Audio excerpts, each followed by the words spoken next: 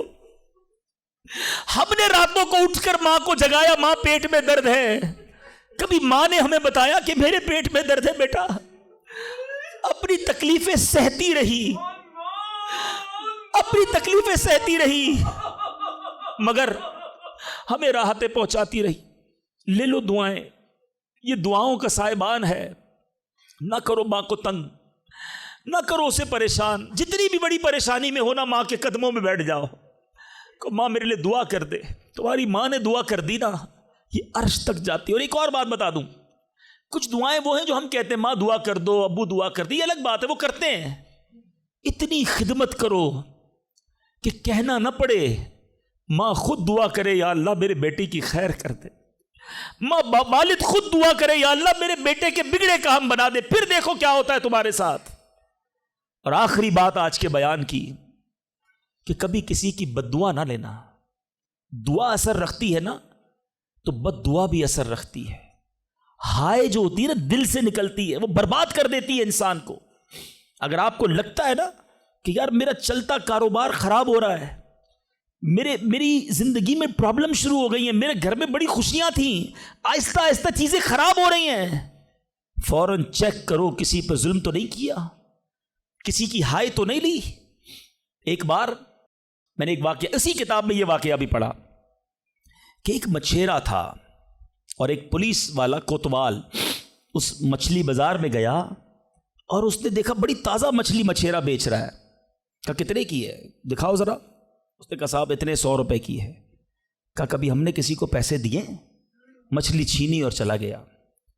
وہ غریب مچھیرا بڑی چیخیں ماری کہ بھائی میری روزی ہے، میں نے آج بچوں کے لیے کھانا لے کر جانا ہے، مگر اس پولیس والے نے نہیں سننا تھا، وہ اس مچھلی کو لے کر چلا گیا۔ مچھلی اتنی فریش تھی کہ وہ پھڑک رہی تھی۔ اسی پھڑکنے کے دوران اس مچھلی نے اس پولیس والے کے انگوٹھے پہ کاٹ لیا۔ نارمل سا تھا معاملہ تھا۔ گھر آ گیا، گھر آیا، بیوی کو کہا مچھلی پکاؤ، فریش فش لایا ہوں، مگر تھوڑی دیر بعد انگوٹھے میں درد شروع ہو گیا۔ اور آپ جانتے ہیں انفیکشن کس کو کہتے ہیں، چیزوں کا خراب ہونا کس کو کہتے ہیں۔ اس کے انگوٹھے میں شدید پین شروع ہو گیا، بہت درد۔ کھانا بعد میں کھاؤں گا، پہلے دوست ڈاکٹر ہے اس کے پاس جاتا ہوں۔ اس کے پاس گیا، کہا ڈاکٹر صاحب دیکھیں یہ انگوٹھے میں کیا ہو گیا ہے، بہت لال ہو گیا، بہت درد ہو رہا ہے۔ کہا اس میں زہر پھیل گیا ہے، ابھی ڈیسائیڈ کرو ورنہ یہ انگوٹھا نہیں کاٹو گے تو ہاتھ کاٹنا پڑے گا۔ کہا اچھا ہاں۔ انگوٹھا کٹوایا، گھر آیا، بڑا افسردہ کہ انگوٹھا ہی کٹ گیا۔ ابھی دسترخوان پر بیٹھا تو ہتھیلی میں درد شروع ہو گیا، ہتھیلی لال ہونا شروع ہو گئی، بڑی تکلیف۔ پھر گیا ڈاکٹر کے پاس کہ ڈاکٹر صاحب آپ نے کہا تھا انگوٹھا کٹوا دو ہتھیلی بچ جائے گی، ہتھیلی بھی لال ہو گئی۔ کہ بیٹا اس میں بھی انفیکشن ہو گیا ہے، فوری فیصلہ کرو، میری عقل کام نہیں کر رہی ورنہ ایسا نہ ہو تمہارا پورا بازو کاٹنا پڑے۔ مرتا کیا نہ کرتا، ہتھیلی کٹوائی، پھر گھر آیا، پٹی بندی ہوئی ہاتھ پہ، آنکھوں میں آنسو ہیں، تڑپ کے لیٹا، لیکن رات چین سے نیند نہ آئی، ہاتھ میں درد ہونا شروع ہو گیا، پورا ہاتھ لال ہو گیا، پریشان۔ ڈاکٹر کے پاس جانے والا تھا، اس کا ایک دوست بڑا سمجھدار تھا، وہ دیکھ رہا تھا کہ شام انگوٹھا کٹوایا، پھر ہتھیلی کٹوائی، اب ہاتھ کے لیے تڑپ رہا ہے۔ کہہ رہے ایک بات بتاؤ، آج تمہارے ساتھ کوئی واقعہ ہوا ہے کیا؟ تم نے کوئی کام کیا ہے؟ کہتا ہاں، میں ایک غریب مچھیرے سے مچھلی چھین کر آیا ہوں، وہ روتا رہا، میں اس کا جواب میں نے نہیں دیا۔ وہ دوست بڑا سمجھدار تھا، کہ جلدی کرو اس مچھیرے سے معافی مانگو ورنہ ایک ایک کر کے پورا جسم کٹ جائے گا۔ راتوں رات دونوں دوست بھاگے، اس مچھیرے کا گھر ڈھونڈا، آدھی رات کو اس کے گھر پہنچے اور اس پولیس والے نے ہاتھ جوڑ کر کہا کہ دیکھو میرا ہاتھ کٹ گیا ہے، مجھے اللہ کے واسطے معاف کر دو۔ اور مزے کی بات یہ ہے غریب کا دل بہت بڑا ہوتا ہے، ظلم بھی ہوا تھا پھر بھی اس نے کہا جا میں نے تجھے معاف کیا۔ اس دوست بڑا سمجھدار تھا، اس نے مچھیرے کو پکڑ لیا، کہا ایک بات تو بتاؤ، جب یہ تم سے مچھلی چھین کر گیا تم نے کچھ کہا تھا کیا؟ کہتے ہاں میں نے اللہ کی بارگاہ میں دعا کی تھی کہ یا اللہ میں کمزور ہوں، یہ بندہ مجھ پر ظلم کر کے میرے بچوں کی روزی لے گیا ہے، میں اس کا کچھ نہیں بگاڑ سکا، اے اللہ میرا بدلہ تو نے لینا ہے، اے اللہ میرا بدلہ تیرے ذمہ ہے، اب تو اپنی قدرت سے میرا بدلہ لیجیو۔ اے میرے میٹھے اسلامی بھائیوں، یاد رکھنا ہائے نہ لینا کسی کی، تکبر نہ کرنا کہ میں بڑا کرو فر والا ہوں، میں انجینئر، میں ڈاکٹر، میں پروفیسر، میں سیٹھ۔ آج آپ کچھ بھی ہیں، یہ اللہ نے آپ کو دیا ہے۔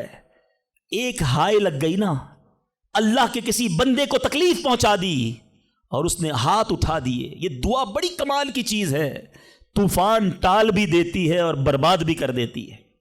بربادی سے بچنا ہے، لوگوں کی دعائیں لیجیے۔ زندگی میں ایسے کام کرنا میٹھے اسلامی بھائیوں کہ میری غیر موجودگی میں بھی لوگ دعا دیں کہ کیا بندہ ہے، کیا ملتا ہے، کیا اخلاق ہے۔ ایسا نہ کرنا کہ کسی سے مل کر جاؤ تو جانے کے بعد لوگ کہیں اتنا غرور، اتنا تکبر، مجھے ذلیل کر کے گیا۔ آج ملازم کو ہم ذلیل کر دیتے ہیں، آج بیوی بچوں کے سامنے گالیاں نکالتے ہیں، آج لوگ ہم سے ڈرتے ہیں۔ یاد رکھو یہ عزت نہیں ہے۔ آج آپ کا، اگر میں جو پروفیسر بیٹھے ان سے کہنا چاہتا ہوں، آپ ٹیچر ہیں اور آپ کے اسٹوڈنٹ آپ کا ادب کرتے ہیں، یہ ادب ہے یا ڈر ہے؟ چیک کیجئے۔ آپ کے سامنے جو ادب کرے اور پیچھے گالیاں دے، وہ ادب نہیں، وہ عزت نہیں۔ عزت یہ ہے کہ میں سامنے نہ بھی ہوں تو لوگ کہیں کہ کمال کا آدمی ہے۔ اللہ اس کی خیر فرمائے۔ کاش میں ایسی زندگی گزارنے میں کامیاب ہو جاؤں، آپ گزارنے میں کامیاب ہو جائیں کہ جب دنیا سے جائیں نا تو لوگ ہاتھ اٹھا کر دعا کریں، مغفرت کی دعا کریں، ہمارے اچھے کام انہیں یاد آئے۔ لوگوں کے دلوں میں نفرتیں نہ ڈالو۔ آج کسی پر ظلم کر کے، روب جما کر، اس کو دھوس میں لے کر ہم اپنا کام تو نکال لیتے ہیں، مگر یاد رکھنا وہ بھی بندہ رب کا ہے، اللہ کا بندہ ہے، نبی پاک کا امتی ہے، اس کا بھی کنیکشن ہے۔ اور اگر تڑپ کر اس نے دعا کر دی نا تو ہماری بربادی کوئی نہیں روک سکے گا۔ اگر میرا کوئی بھائی ایسا بیٹھا ہے نا جو دیکھ رہا ہے کہ یار کاروبار ڈاؤن ہو رہا ہے، فیملی ڈسٹرب ہو رہی ہے، صحت گڑبڑ ہو رہی ہے، کچھ چیزیں بکھرتی محسوس ہو رہی ہیں، فوراً الرٹ ہو جائیں، چیک کریں ملازمین سے ظلم تو نہیں ہو رہا، پڑوسیوں کو تکلیف تو نہیں ہو رہی، بیوی بچے تو پریشان نہیں، ماں باپ، بہن بھائی، رشتہ دار، خالہ ماموں چاچا بہت پریشان ہیں لوگوں سے۔ ہم سمجھتے ہیں ہم سب ٹھیک ہے، نہیں، سب ٹھیک نہیں ہے، دل توڑے ہوئے ہیں، ذلیل کیا ہوا ہے ہم نے، دنیا کو بانٹتے ہیں، اپنوں کو پریشان کیا ہوا ہے۔ جو شریعت سکھاتی ہے کہ سب سے زیادہ حق ہے ہمارے ماں باپ کا ہم پر، پھر ہمارے گھر والوں کا، پھر ہمارے رشتہ داروں کا۔ ساری دنیا خوش ہے اور رشتہ دار پریشان ہے ہم سے۔ تو اے میرے میٹھے اسلامی بھائیوں، آج کے اس مختصر بیان میں نے 2-3 ایسپیکٹ آپ کے سامنے رکھے ہیں۔ امپورٹنس آف دعا، کتنی ضروری ہے دعا، کتنی برکت والی چیز ہے دعا۔ گھبراؤ نہیں، مانگو اللہ سے، ڈرو نہیں، کنجوسی نہیں کرو، ادب سے مانگو، فوکس کے ساتھ مانگو، یقین کے ساتھ مانگو، جتنا مانگنا ہے مانگو۔ اور دوسری بات، حرام سے بچنا ہے تاکہ دعائیں قبول ہوں، اور نہ ملے تو شکوہ نہیں، ہر حال میں اللہ کا شکر ادا کرنا ہے۔ اور آخری بات، ہائے نہیں لینی، تکلیف نہیں پہنچانی۔ اللہ تعالیٰ مجھے اور آپ کو مسلمانوں کا خیر خواہ بنا دے، مسلمانوں کے دلوں میں خوشی داخل کرنے والا بنائے۔ اور یہی دعوت اسلامی کا میسج ہے۔ ہم میلاد منانے جمع ہوئے ہیں، نبی پاک کے گویا میلاد کا مہینہ آ گیا۔ کیا کیا میرے آقا نے ساری زندگی؟ محبتیں، پیار، نرمی، شفقت، جانوروں کے ساتھ اچھا سلوک۔ اللہ کے حبیب جانوروں پر ظلم کرنے سے منع کرتے، آج ہم انسانوں پر ظلم کر رہے ہیں، آج لوگوں پر لڑائیاں کر رہے ہیں، جھگڑے کر رہے ہیں۔ ایک غلطی معاف کرنے کے لیے بندہ تیار نہیں ہوتا، کہتا نہیں جناب اینٹ کا جواب پتھر سے دوں گا، اس نے مجھے کیسے گالی نکالی، جانتا نہیں میں کون ہوں۔ بھول گئے؟ سلام اس پر کہ جس نے گالیاں سن کر دعائیں دیں، سلام اس پر کہ جس نے خون کے پیاسوں کو کبائیں دیں۔ میرے آقا وہ ہیں جو گالیاں سن کر دعائیں دیتے، اور ہم کہتے ہیں نبی کا امتی ہوں، غلام ہوں۔ کیسے غلام ہو؟ لڑائی جھگڑے کے لیے ہر وقت تیار رہتے ہو، نہیں چھوڑوں گا، بدلہ لوں گا۔ خاندانی دشمنیاں چل رہی ہیں، کئی نسلوں سے دشمنیاں چل رہی ہیں۔ اللہ کے بندوں کیا ہو گیا ہے؟ ہم اس نبی کے امتی ہیں کہ جنہوں نے قاتلانہ حملہ کیا، اللہ کے حبیب نے انہیں بھی معاف فرما دیا، اور ہم معاف کرنے کے لیے تیار نہیں ہیں۔ ایک آخری روایت سن لو، کاش دل میں اتر جائے میری بات۔ اللہ کے حبیب علیہ الصلوۃ والسلام فرماتے، جس کا مضمون ہے جو معاف نہیں کرتا اسے معاف نہیں کیا جائے گا، اور جو رحم نہیں کرتا اس پر بھی رحم نہیں کیا جائے گا۔ مرضی ہے آپ کی، نہ کریں معاف، کریں دشمنیاں، قیامت کے دن تیار رہنا، پھر ہمیں بھی معاف نہیں کیا جائے گا۔ بندوں کو معاف کرو، درگزر کرو، اور اللہ سے دعا کرو، یا اللہ میں بندہ ہوں، میں نے تیری رضا کے لیے بندے معاف کر دیے، تو خالق ہے، تو مجھے معاف فرما دے۔ شب قدر کی دعا یاد ہے؟ اللہم انک عفو کریم تحب العفو فاعف انی، مانا تو سمجھو کیا پیاری دعا ہے، اللہ تو کریم ہے، تو معاف کرنے والا ہے، معافی کو پسند کرتا ہے، مجھے بھی معاف کر دے. ہیں اللہ کو عرض کر رہے، یا اللہ تو معافی کو پسند کرتا ہے، خود معافی دینے کے لیے تیار نہیں ہے، نہ ملازم کو، نہ بیوی کو، نہ ساس کو، نہ بہو کو، لڑائی جھگڑے لگے ہوئے سب کے. آج ایک نیت کر لو اے مسلمانوں، آقا کے غلاموں، آج تک مجھے کسی نے بھی ستایا، دل دکھایا، میں نے اس کو معاف کیا. کہہ دو میں نے معاف کیا، دشمنیاں ختم. آگے بڑھ کر خود معافی مانگ لو. آپ کو لگے گا یار غلطی تو اس نے کی تھی، میں کیوں معافی مانگوں، وہ معافی مانگے. یہی تو پرابلم ہے. دو دوست، دو رشتہ دار، دو بھائی 5-5 10-10 سال سے ایک دوسرے سے بات نہیں کر رہے، کس وجہ سے؟ وہ معافی مانگے. ایک سوری نے دو دوستوں کو گھر پہ بٹھایا ہوا ہے، میاں بیوی الگ بیٹھے ہوئے، رشتہ دار دور ہے، کیوں؟ وہ پہلے معافی مانگ لے، بس میں معافی مانگ لوں گا، میں معاف کر دوں گا. ارے آپ آگے بڑھ کے معافی مانگ لو نا. ہماری میمنی میں ایک جملہ کہا جاتا ہے، جو نمی ہو وہ اللہ کے غمی ہو، جو جھک جاتا ہے وہ اللہ کو پسند آ جاتا ہے. آپ آگے بڑھ جاؤ، آپ فون کر دو آج، اے میرے بھائی کئی سال ہو گئے آپ ناراض ہیں، جو بھی مجھ سے غلطی ہوئی اللہ کی رضا کے لیے معاف کر دو، میں آپ کے گھر مٹھائی کا ڈبہ لے کر آنا چاہتا ہوں. ارے جاؤ یار، دوستی کر لو. یہ رشتہ دار، یہ پیار کرنے والے دنیا میں ویسے ہی تھوڑے ہوتے ہیں. ان تھوڑوں سے ہی ہم نے دشمنیاں لگائی ہوئی ہیں. تھوڑی لائف ہے، پیار سے گزارو، محبت سے گزارو، ختم کر دو دشمنیاں، پھر دیکھو انشاءاللہ کیسے محبتیں بڑھتی ہیں. اللہ کرے یہ پیغام ہم لے کر جائیں، اور یہی باتیں دعوت اسلامی کے مدنی ماحول میں سکھائی جاتی ہیں. میرے اعمال کی اصلاح